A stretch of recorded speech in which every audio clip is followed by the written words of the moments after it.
Hello students, today we will discuss our next topic that is the reflection of waves.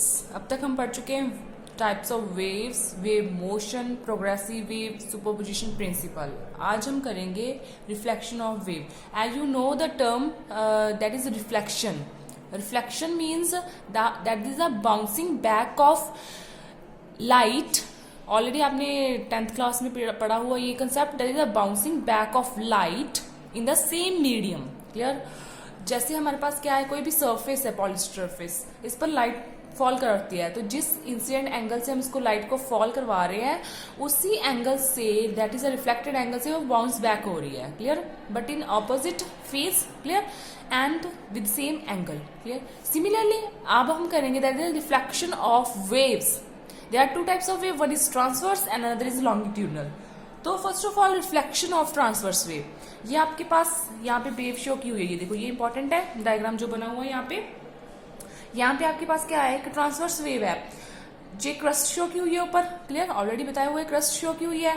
तो ए point से लेकर ये fix point है आपका बी.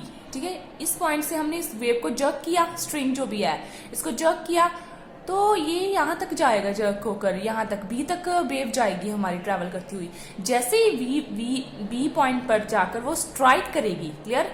तो वहां से क्या हो जाएगी, रिफ्लेक्ट हो जाएगी वापिस. या ऑलरेडी आप ये जो एक्सपेरिमेंट है ना, ये आप घर पे भी कर सकते हो. क्या कर सकते हो, जैसे कि एक थ्रेड लेकर ना आप एक थ्रेड का एक एंड फिक्स कर दो किसी भी पॉइंट पे. ठीक है? दूसरे एंड से उसको जर्क करो, तो वो वेव ऐसे ऐसे जाकर एक फिक्स्ड एंड से स्ट्राइक करेगी और वहीं से वो क्या हो जाएगी, बाउंस बैक हो जाएगी. ठीक है?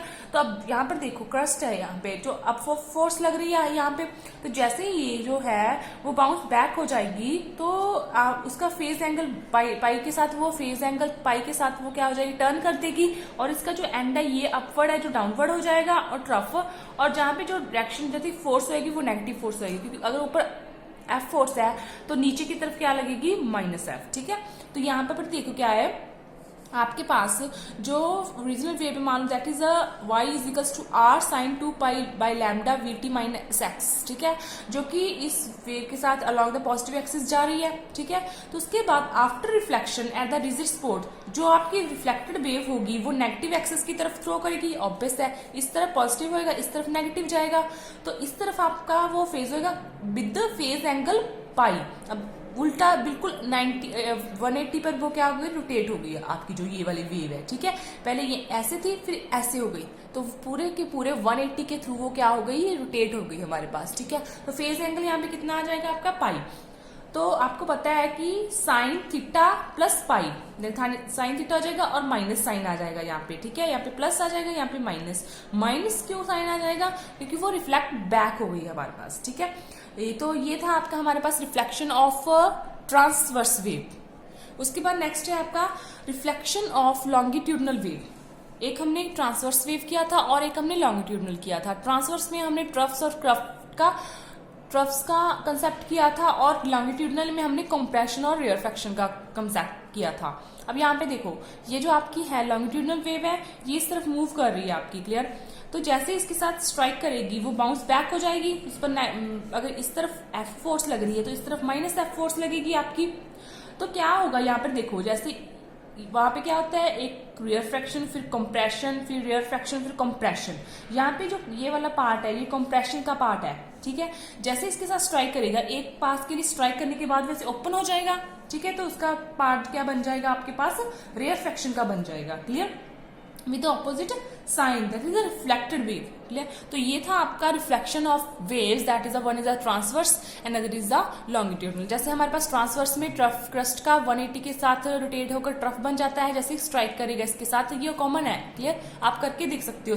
ये इसके साथ स्प्रिंग देख सकते हो, स्प्रिंग को एक फिक्स एंड के साथ स्ट्राइक करके देखो तो कैसा रिएक्शन आएगा आपके पास. ठीक है? जो आपका कंप्रेशन है वो रेयरफेक्शन में चेंज हो जाएगा. ठीक है?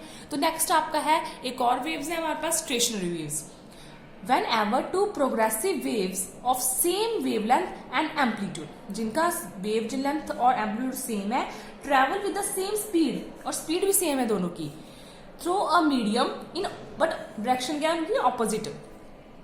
डायरेक्शन क्या है उसकी, that is a opposite direction, and superimpose upon each other.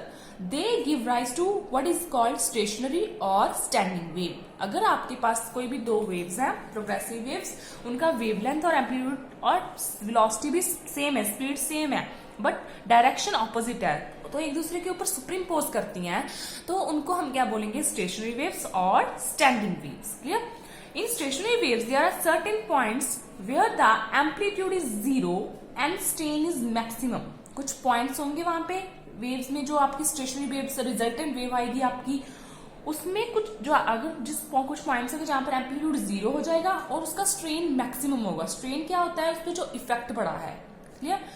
These points are known as nodes. उनको हम क्या कहेंगे, नोड्स। या आगे हम बताएंगे कि नोड्स और एंटी नोड्स क्या होती हैं। Midway between these nodes, there is another category of points where the amplitude is maximum. जहां पर एम्पलीट्यूड मैक्सिमम होगा, इनके बीच में एक पॉइंट आएगा और जो स्ट्रेन होगा वो 0 होगा, तो उनको हम कहेंगे एंटी नोड्स। क्लियर? तो इसके लिए मैं एक डायग्राम बता रही हूँ आपको। यहाँ पर देखो, ये आपकी स्टैंडिंग वेव है, स्टेशनरी वेव। यहाँ से मान लो किसी पॉइंट से आप किसी भी एंड से, दोनों में पॉइंट से फिक्स्ड है, किसी भी एंड को आप ओपन लेकर चल सकते हो। मान लो यहाँ से लेकर वो यहाँ तक स्ट्राइक की और बाउंस बैक होकर वापस आ गई। अब यहाँ पे देखो, या इस पॉइंट्स पर और इस पॉइंट पर जो एम्पलीट्यूड है वो क्या है, 0 है। क्लियर? तो यहाँ और जो स्ट्रेन है वो मैक्सिमम है आपका, और इस पॉइंट पर, इन पॉइंट्स पर जो एम्पलीट्यूड है वो मैक्सिमम है आपका और स्ट्रेन 0 के पूरा स्मूथ चल रहा है, वो पूरा स्मूथ चल रहा है, कोई स्ट्रेन नहीं, कोई इफेक्ट नहीं इस पर, तो इस पार्ट्स को क्या कहेंगे, एंटी नोड्स। ये क्लियर हुआ आपका कि एंटी नोड्स और नोड्स क्या है आपके पास इस डायग्राम के थ्रू। अब नेक्स्ट वेव देख लो आप, यहाँ पे दो बन रही है एंटी नोड्स, इस पॉइंट पर, इस पॉइंट पर और इस पॉइंट पर एम्पलीट्यूड क्या है आपका, 0 है, और यहाँ पे जो मैक्सिमम है, तो यहाँ पे देखो 2 एंटी नोड्स बन गई और 3 नोड्स बन गई। सिमिलरली फर्दर इस पॉइंट में भी देख सकते हो, मतलब यहाँ पर एम्पलीट्यूड 0 हो आपका और स्ट्रेन मैक्सिमम हो, वहां पर जो पॉइंट बनता है वो नोड्स होता है। और अगर यहाँ पर एम्पलीट्यूड मैक्सिमम देखने से शो कर देता है, एम्पलीट्यूड होता है ना कि यहाँ पर मान लो मीन पोजीशन है, तो इसके अराउंड जो इसका मैक्सिमम डिस्प्लेसमेंट होती है, ठीक है, तो उनको एंटी नोड्स बोलते हैं। Similarly to transfer, that is transverse stationary waves होती हैं और दूसरी लॉन्गिट्यूडनल। ट्रांसवर्स स्टेशनरी वेव्स जो कि दो प्रोग्रेसिव ट्रांसवर्स वेव से मिलकर बनी हो सुपर इम्पोज करके, और जो 2 लॉन्गिट्यूडनल वेव से सुपर इम्पोज करके बनी हो, उनको हम ट्रांसवर्स स्टेशनरी वेव्स बोलते हैं और लॉन्गिट्यूडनल स्टेशनरी बोलते हैं। ठीक है, तो ये था आपका रिफ्लेक्शन ऑफ वेव। ठीक है, reflection of wave, reflection of transverse wave, longitudinal wave और स्टेशनरी वेव हमने किया है। स्टेशनरी वेव में हमने 2 कंसेप्ट किए, वन इज नोड्स का and other is anti node.